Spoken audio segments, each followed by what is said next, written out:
Hi everyone, and thank you for introducing me. So yeah, I'm Gaétan Raynaud. I'm glad to be there today to talk a bit on some insights of machine learning for CFD, so for computational fluid dynamics, and also a bit on my work on physics-informed neural network, and do an introduction on that. So I'm from Polytechnique. I work with Professor Frédéric Gosselin and Sébastien Houd that you may have seen in the previous presentation. And we also work with a consortium on hydraulic machine called TR-Francis, which is interested in flux structure interaction. And that has led some of the developments of physics-informed neural networks. So today I'll assume that you're more familiar with the CFD part in that presentation, and I'm trying to give you some lists to see how machine learning can work with CFD to solve some of the solution of our problem. Just a few comments. If you do not see me in full screen, you can choose that parameter in the WebEx app so that you can see me full screen. Okay, so I'll start that presentation by trying to define what is machine learning, because I think that's the part that you're the less familiar with. And we can try to define it by saying that it's the fact that we can build models directly from data, from experience that are encoded into data, and without the knowledge of an expert in that domain, in theory. And more pragmatically, it's a set of classification and optimization approximation algorithms that use modern optimization techniques. And when I say modern optimization techniques, usually it means in high-dimensional space and with non-convex properties. Okay, so now that is said, to fix a bit the context of machine learning, it appeared as a subfield of artificial intelligence, which appeared in the mid of the 20th century. AI is the idea that we can build some robots that behaves like humans, that seems to be intelligent. That doesn't mean that they can learn by themselves, but they can treat you by chatting with you, for instance. Whereas in machine learning, we really want the robot or the algorithm to try to understand the pattern directly into the data. So we train it with labeled data, and then it's able to try to extrapolate and to generalize to other types of data he has never seen before. And another subfield that appeared like 15 years ago, it's called deep learning. It uses the more abstracted versions of machine learning tools, like deep neural networks, convolutional neural networks, which are used in computer vision, for instance, recurrent neural network, or other types of things that we'll talk a bit later. And they have been very big success, especially in computer vision, in chess games, in Atari games, and over in the recent years. And one tool that we will talk in a few slides is artificial neural networks. So it's it's a common framework that is used a lot in the field of machine learning. So at the end of this presentation, I'd like you to have in mind that machine learning, it's not some magical toolbox that like that you will replace everything we know about CFD. It's still something that is quite new compared to the history of the computational fluid dynamics field. And also, more realistically, they will combine some of the approaches to solve some problems that are still complicated today. And to understand how machine learning and fluid mechanics can match together, we have to think on how each field used to work. So we start by CFD. When you are in the world of CFD, what you start by looking at is usually theoretical models that you often derive from first principle, like the conservation of mass, the conservation of momentum, of energy, etc. An example is the Navier-Stokes equation that is written here in its incompressible forms. And these are real models that you can write on a piece of paper, that you can interpret, that you can say, these terms means this thing, etc. And once we got these theoretical models, we can try to solve these, to generate data by using solvers that approximate and discretize this equation and then get your fields. And then from your field, you can find data like the forces on a bluff body, which are the quantity of interest. When we are from the machine learning field, it's a bit different actually. But because we start by looking directly at how the data are linked with the quantity of interest without looking at these theoretical models. And when I say the data, it means data that are collected from experimentation or directly from numerical simulation or any kind of data. It does not matter at that point, I think. So at that point, you may be a bit confused because usually in CFD, we get used to be able to explain everything we do, like what does this term mean? Does your model is able to apply to other Reynolds number, to other geometry? Is it able to be explained, interpreted? Because in the end, what you want is to certify your product. Like you construct a plane and you want it to be able to be certified to be able to plane everywhere in the world. And that's still something that can be quite complicated in machine learning. The other problem when you're from the side of machine learning is that you often get used to get a lot of data to train your models. Like you're training a neural network to play chess game, you can generate 1,000 of chess game in a fraction of a second. But if you want to generate only one turbulent flow over a bluff body, it should take like weeks of computation on big cluster, and it's very, very expensive to get. So the training may be a bit different or adapted so that we just may we use only the data that is available at a reasonable cost. So there seems to be some incompatibilities at first sight, and we'll try to mitigate them by saying two things. The first is that we do not necessarily look for the true models of the reality. First, because it may not actually exist, we may not know everything what happens in life. And the other thing is even Navier-Stokes equation, which is a very good model, very explainable, generalizable, it does not capture everything. Like at this very small scales, there are tiny details that are not captured by Navier-Stokes equation in the continuum model. And what we want is reliable models that predict our quantity of interest, but also efficient and practical models. And we have seen that sometimes this full Navier-Stokes equation, it's complicated to solve like big turbulent flows. Okay, and the second thing, if we take a step back, is that if we look in nature, for instance, birds, they know how to fly without having been taught the Navier-Stokes equation at school, and nor do they require thousands of trials and fails to be able to fly. So maybe there are ways to mitigate these apparent incompatibilities for machine learning to work with fluid mechanics. In this presentation, I'd like to introduce you to some recent examples of application of combination of machine learning and fluid dynamics, and especially computational fluid dynamics. And so there will be just a few examples of them on this topic. And well, we have to stay involved because it's still an open challenge. If you're interested in that field, I highly suggest some references, especially one from Professor Brenton, Noak, and Koumoutsakos that is called Machine Learning for Fluid Mechanics. And also another from Professor Coates. And another support, you got the YouTube channel from Professor Brenton that has a lot of interesting content on machine learning for fluid mechanics. And also the talk from Professor Koumoutsakos from Zurich, that was given last summer for a webinar organized by Journal of Fluid Mechanics, and that also gives really nice insight on that topic. Also, all the references I'll be talking about in this talk will be available on a public Zotero library. You got the address there and the QR code, and I'll be giving it at the end of the presentation again, so you don't have to note if there is a reference that interests you. Okay, so before I actually start by giving some example, I would like to demystify something and to explain what is neural networks with a very simple example. And the simplest definition of neural networks is a universal approximator. That means that it is able to understand the pattern in a set of data. For instance, a basic set of data could be we measure an input variable, like we got a wind tunnel with a wing in that, and we can tune the angle of attack of a wing, and it would be our X parameter. And then we do some measurements, like Y would be the measurement of quantity of interest, like a force. Imagine we measure the drag with respect to the angle of attack, and in the blue points are what we get after our measurements.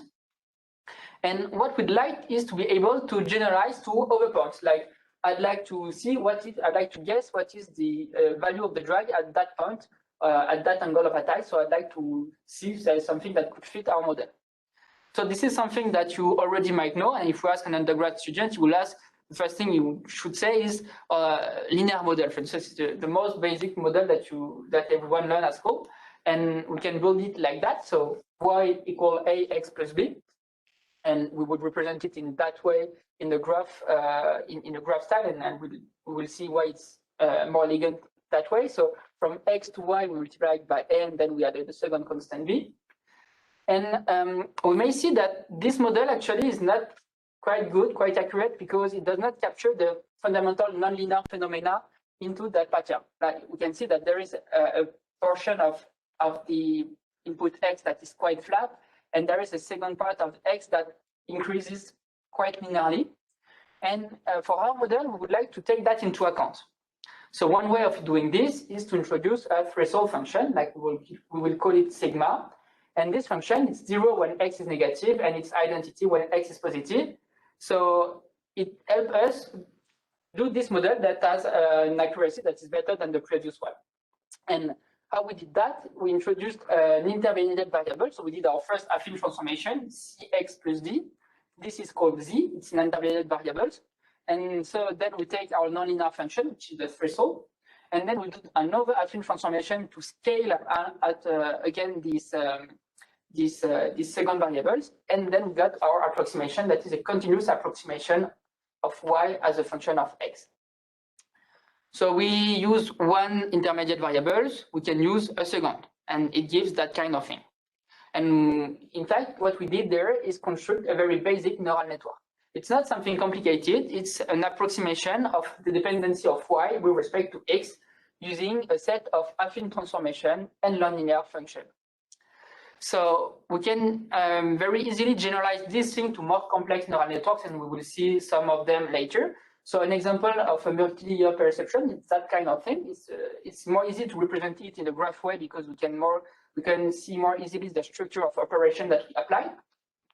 So we got an input that can be a vector, in fact, in as many dimensions as you want. Same for the output that can be also a vector or only a scalar.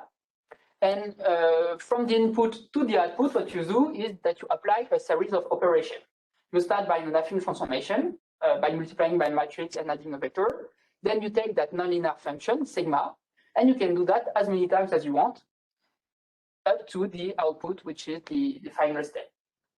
So what we call these vectors the hidden layers. This is the input layer, the output layer. So the more hidden layer you got, the more deep is your neural network. And the more the scalars per layer, or we call them neurons, the more neuron per layers you got, the more large is your neural networks. And the more precise would be the level of accuracy that you can reach with one neural network. So in the end, when we have built this neural network, to make sure that our model fits the data, we have to tune these parameters that we got in the matrices, in the vectors, or it's the parameters, the scalar parameters that are written there. And to fit them, we usually minimize the loss. And this loss, it is defined with the output. So one easy loss that we can see directly there, and that has been used to build this data, is to minimize the distance between the data in blue and the data predicted by the model in the orange line. So just we compute the average square distance, we average them, and we minimize it by gradient descent, for instance. And that can be very efficiently because we have symbolic operations into that graph. Okay. So now that we have a first look at what's a neural network, so an approximator of any kind of function, let's see a direct application of that tool, which is an autoencoder. So when we are doing numerical simulation, we usually got millions of degrees of freedom because we solve the flow at every location, at every node in your mesh. And that can be a lot of nodes, especially if you are doing turbulence or more complicated stuff. So sometimes we want to understand how the flow behaves. So we want to extract from this raw data some patterns that govern the big flow.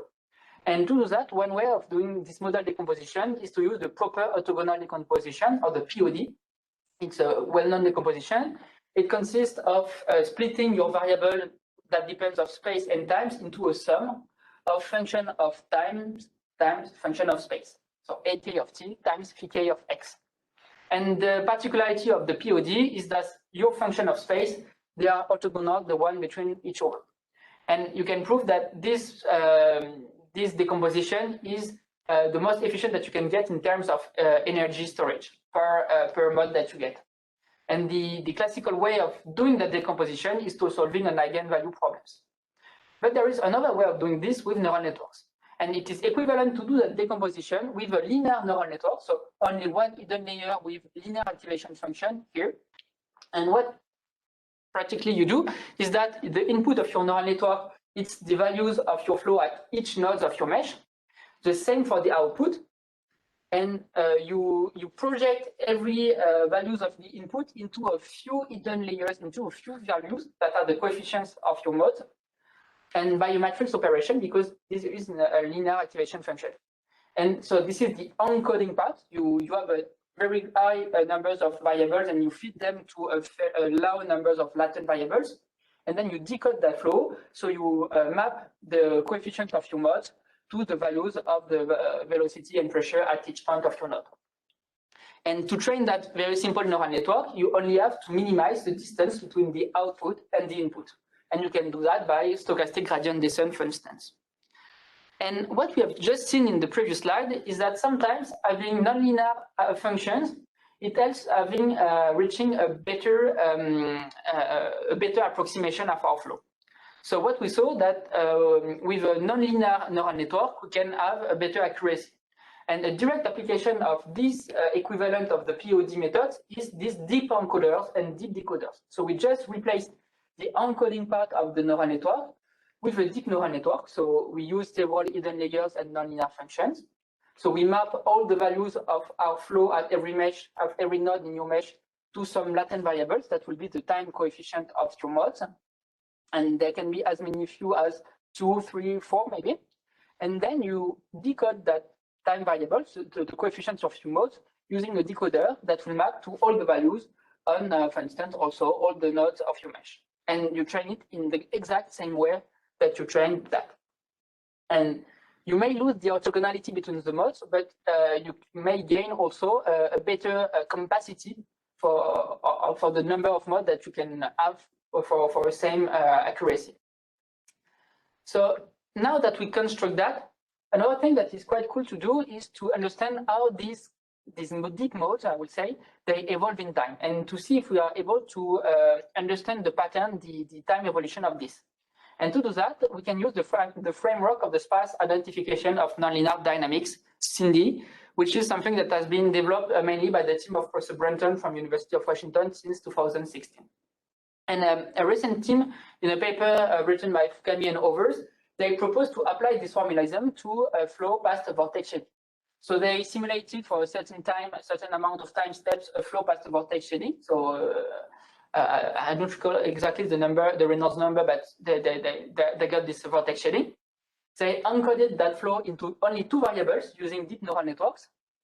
So they got 2 variables, 2 R1 of t and R2 of t that evolves in time. And then they tried a second neural network, which is the decoder, that to gain the same flow field that they had in the CFD.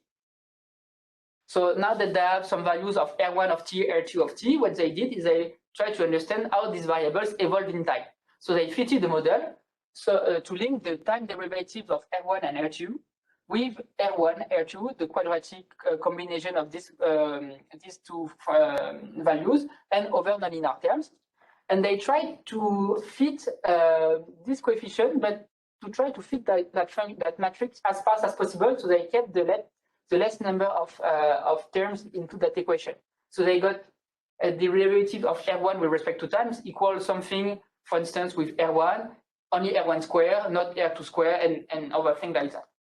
And once you have done that, you're able to use that pre-solved CFD data, and you're able to extrapolate in time, for instance. And that can be quite useful if you want to do a transient regime, for instance, where there is no periodic thing that you can use to extrapolate in time. You must have this kind of information. Another topic where an application of machine learning for fluid mechanics is interesting is in turbulence, in the area of turbulence. So at high Reynolds number, we got all these tiny structures that are fundamentally 3-dimensional, unsteady, and at very different scales. And to compute flows like this, it's very expensive. Even this simulation from ONERA, for instance, it's a large eddy simulation. It's not a DNS, and we can see already lots of tiny structures that are very, very primitive to compute. And sometimes we are not interested in all these details, and we only want, for instance, big quantity of interest that are computed from the average flow, like the overall drag or lift on that airfoil, or the local pressure coefficients on the foil. And to do that, we would like to reduce the complexity of this computation. So if I take the example of the incompressible Navier-Stokes equation that I've written there, we would like to decompose our variables into an average part, Q bar, and a fluctuating part, Q prime. And Q stands for velocity and pressure. And in an idealized world, we would like to only have to solve the Q bar, the average, and not the fluctuating part, because this is this part that is quite expensive, actually. But the problem with Navier-Stokes equation is that they are fundamentally non-linear, and especially this tiny term, which links the fluctuating part with the average part, leads to the fact that we cannot solve the average part without solving the fluctuating part. And that's one of the problems that leads to several complications. So two approaches stand for that problem. One that is very classical is when you do the average in time, it leads to the Reynolds equation, the Reynolds average Navier-Stokes equations. And another approach that I've seen in a recent paper that I wanted to present to you is the span-wise average Navier-Stokes equation. It's the same formalism, but instead of doing the average in time, you do the average in the span-wise direction, so in the z direction, out of plane direction of the airfoil, and it applies when the airfoil is invariant by translation into that span-wise direction. And that's typically the case in that kind of flow. So here I present a result in the next slide of an article published this year, I think, which is called Deep Learning of the Span-Wise Average Navier-Stokes equation. So in that problem, the issue to solve Q bar, we need to get one value that depends on Q prime. And this value, it's the residual stress, the span-wise stress residual tensors TIG, which is the average of this cross product of the fluctuating quantity. So classically, what we do in Reynolds equation is that we have eddy viscosity models like the K epsilon, the K omega, Spallard-Talmaras models, and other types of closure problems.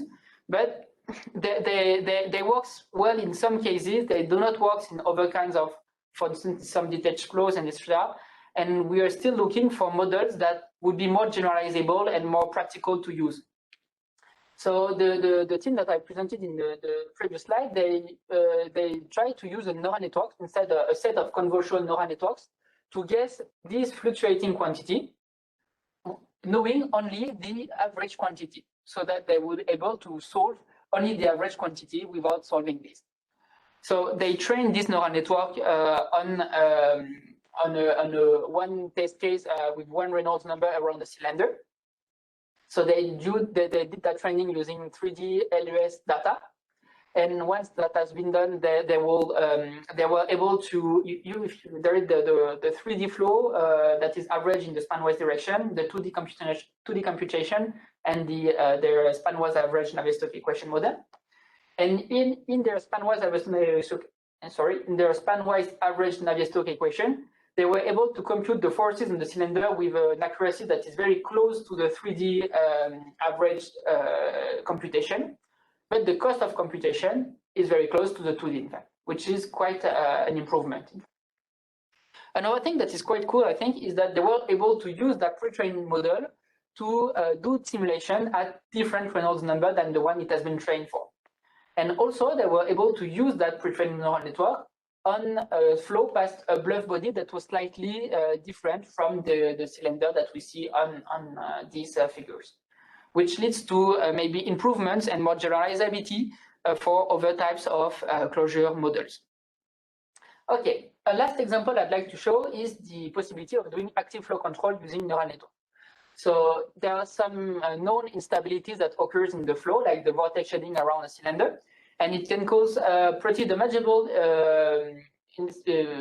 vibrations into structures, like the risers in marine application, like the nuclear plants. And what we usually do is construct passive controllers that will mitigate these instabilities, like plates after the cylinders or small strips around the cylinders. But another way of doing such control is to do an active flow control.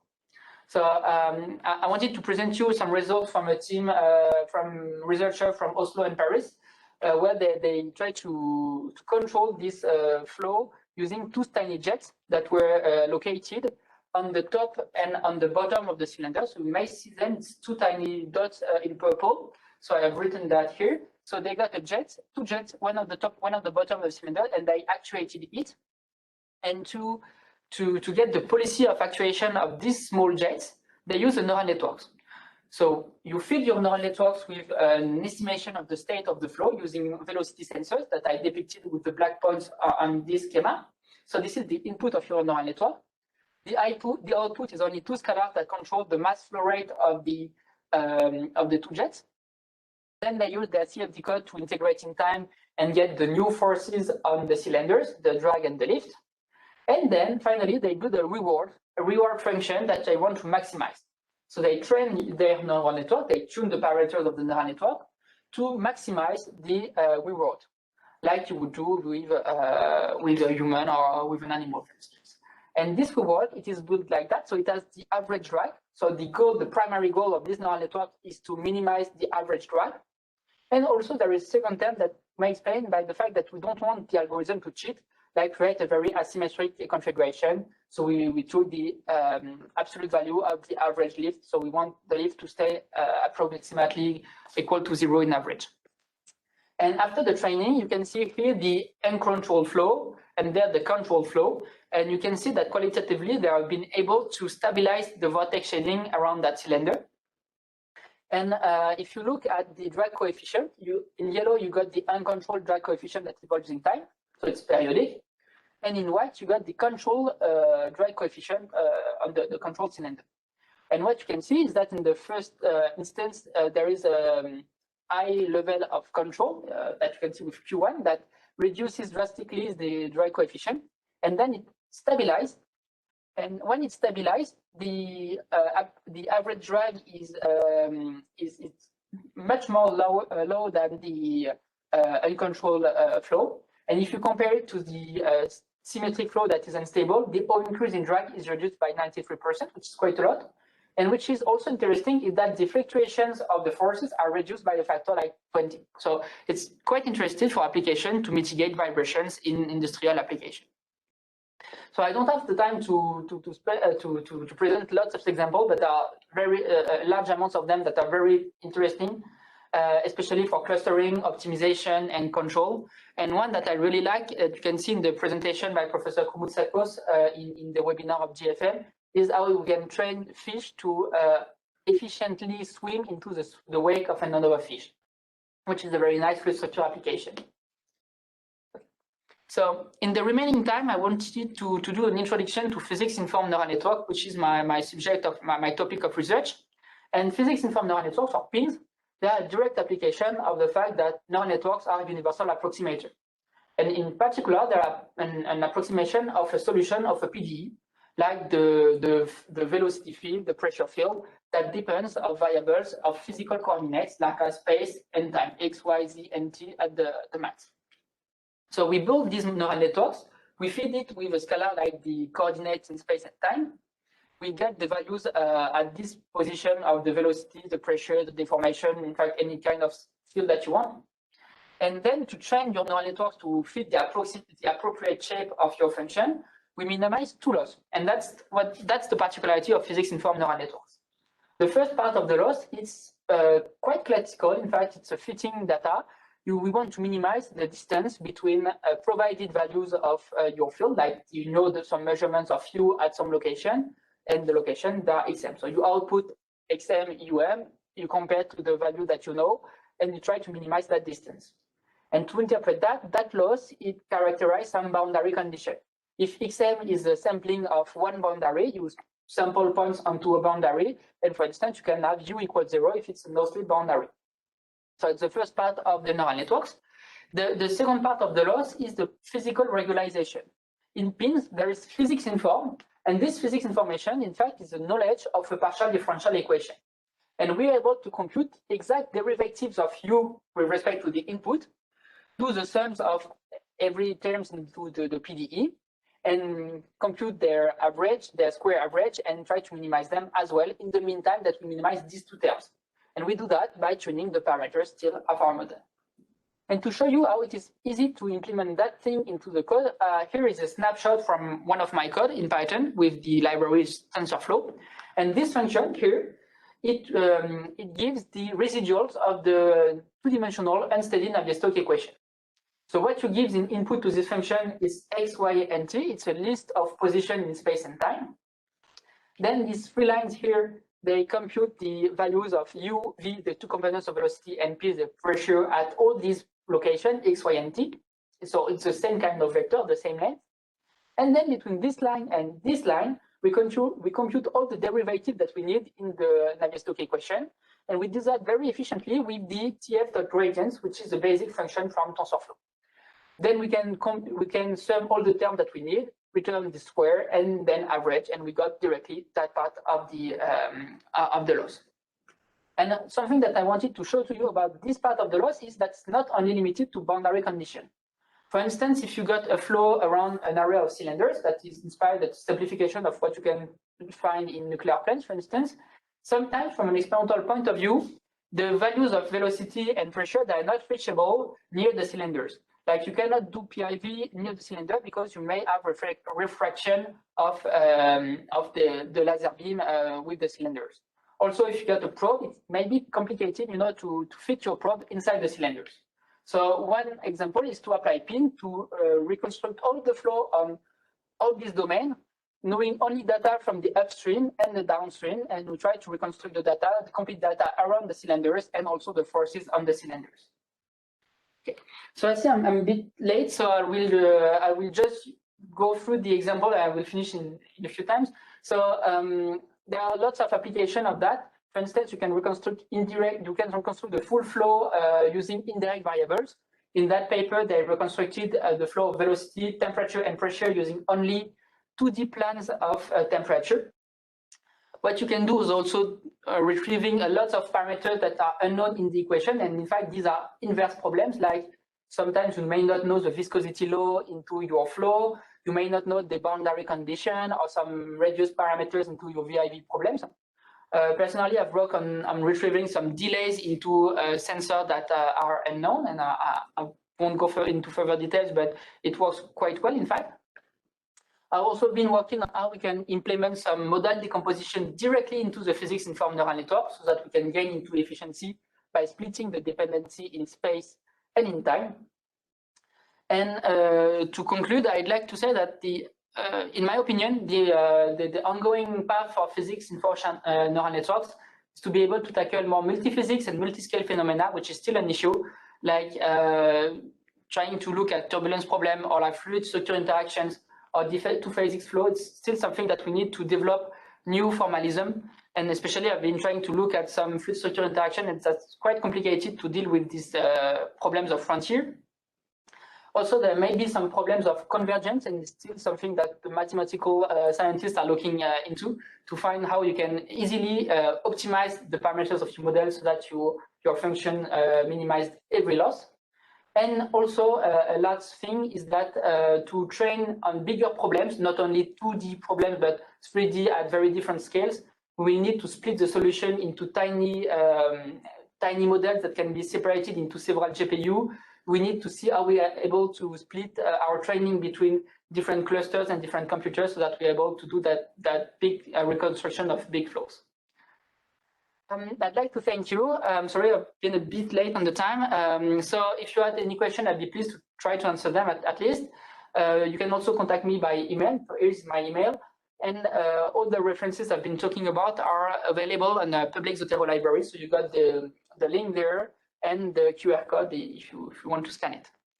Thank you for your attention, and if you have any question, don't hesitate.